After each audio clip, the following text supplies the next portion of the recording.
Boa noite, pessoal. Hoje na nossa aula nós vamos comentar um pouco sobre a parte do reprodutor feminino. Na aula passada nós comentamos um pouco sobre o sistema reprodutor masculino, tá? Qual é a principal importância da avaliação desses sistemas reprodutivos?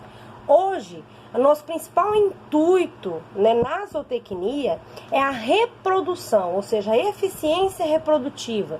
De que forma que a gente tem lucratividade? Com a reprodução, reproduzindo o maior número de progênios, ou seja, o maior número de bezerros. Para que a gente tenha um bom índice reprodutivo, é necessário a gente conhecer as características de todo o sistema reprodutivo. E hoje nós vamos estar falando um pouco sobre o sistema reprodutor feminino, tá? Quando a gente fala de sistema reprodutor feminino, a gente tem que falar das constituições. Então, o sistema reprodutor feminino ele é constituído de hormônios, de segmentos produtores, que são os hormônios. Da mesma forma que a gente tem no sistema reprodutor masculino a produção da progesterona, a aldosterona, no sistema reprodutor feminino nós temos também a produção endócrina, ou seja, aquilo que é produzido pelo organismo do animal. Então nós temos a produção do estrogênio e da progesterona. O estrogênio ele vai auxiliar no crescimento dos ovários e no cio do animal, e a progesterona na manutenção da gestação. Mais pra frente a gente vai entender um pouco isso.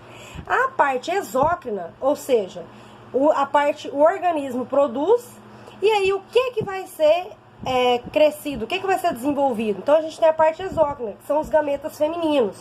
Dentre os gametas femininos nós temos os ovócitos. Então os ovócitos eles vão formar os possíveis folículos que vão ser fertilizados, que consequentemente vão se transformar nos zigotos ou possíveis embriões, tá? O sistema reprodutor feminino ele é constituído de ovários, oviduto ou tubas uterinas, o útero, a vagina e a vulva da vaca, tá? Quando a gente fala em sistema reprodutor feminino, a gente tem que saber um pouco o segmento. Então a gente tem aqui o reto do animal, a vagina, externamente nós temos a vulva, tá? Pelo reto do animal, por meio de apalpação, eu consigo ter contato aqui na cervix do animal, né? A inseminação a gente faz pela vagina, a introdução da pipeta na vagina, tá? Mas eu tenho o que aqui? Quando a gente fala em sistema reprodutor, a gente tem o fundo da vagina, tá? Nós temos aqui a cervix, que é o canal que faz a abertura e o fechamento, para que haja proteção do útero, tá? Principalmente para que impeça a entrada de infecções, de micro-organismos, de bactérias, tá? E ela também é a parte que a gente consegue identificar se o animal está em cio ou não.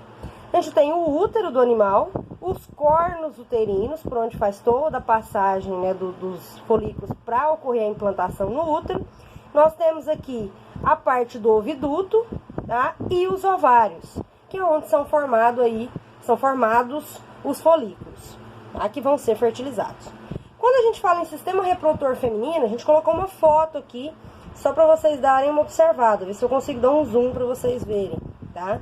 Então a gente tem aqui o fundo da vagina, nós temos aqui bem na entrada aqui a cervix, tá? Que fica nesse local. Nós temos o útero do animal e... deixa eu dar uma melhoradinha aqui. Isso. O útero do animal, os cornos uterinos. Nós temos aqui, nessa foto não tá dando pra ver direito, a tuba uterina e os ovários. Então, o que vai diferenciar, tá? Útero de animais, o que vai diferenciar o útero de um animal para o outro, são as diferenças de algumas especificações. Por exemplo, o útero bovino, ele tem o corno uterino um pouco menor, né? E, consequentemente, o ovário ele fica mais ventral, ou seja, mais abaixo, né? No sentido abdominal do animal. Diferente de outros animais, como os equinos e os suínos, né? Os equinos ficam mais no sentido abdominal, mas um pouco mais dorsal, mais acima, tá? Outro constituinte que a gente tem do sistema reprodutor feminino são os ovários. Os ovários, eles vão variar o seu tamanho de espécie para espécie, tá? As éguas, por exemplo, têm ovários um pouco maiores, de 8 a 12 centímetros, né? Já as porcas, quando a gente fala em sentido de ovário, as porcas, elas têm esses ovários um pouco elevados, ou seja, eles ficam mais no sentido da cavidade abdominal, mas um pouco mais acima, diferente das vacas que a gente viu lá, né, que fica mais ventral, mais abaixo na cavidade abdominal. E o tamanho aqui, ó, vai variar muito. Vocês podem ver que a égua tem de 8 a 12 centímetros e a vaca de 4 a 6 centímetros. Então o tamanho do ovário também vai variar.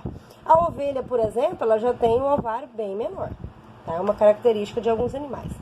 Quando a gente fala de ovário, essa foto que vocês estão vendo, tá? Então é no ovário que ocorre a formação, o desenvolvimento dos folículos ovarianos, que é os folículos que vão ser fertilizados e formar, consequentemente, um futuro embrião, tá?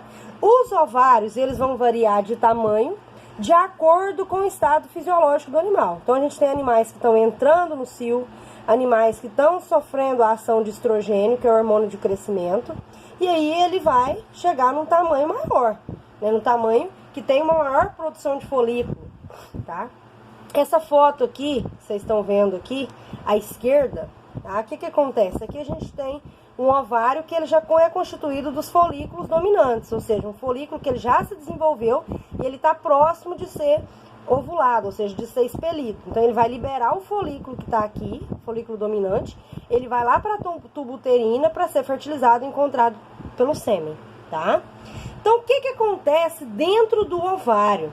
No ovário a gente tem todo o processo de inervação de veias e ocorre o desenvolvimento de todo o folículo. Então ele fica um folículo primário, folículo terciário, e ele enche de líquido, igual aquela foto que vocês viram anteriormente, quando ele está maduro. E aí, quando ele chega ao processo de maturação, ele é liberado pela fossa ovariana, pela lateral aqui do ovário. E aí ele vai lá para a tuba uterina para ser fertilizado, tá?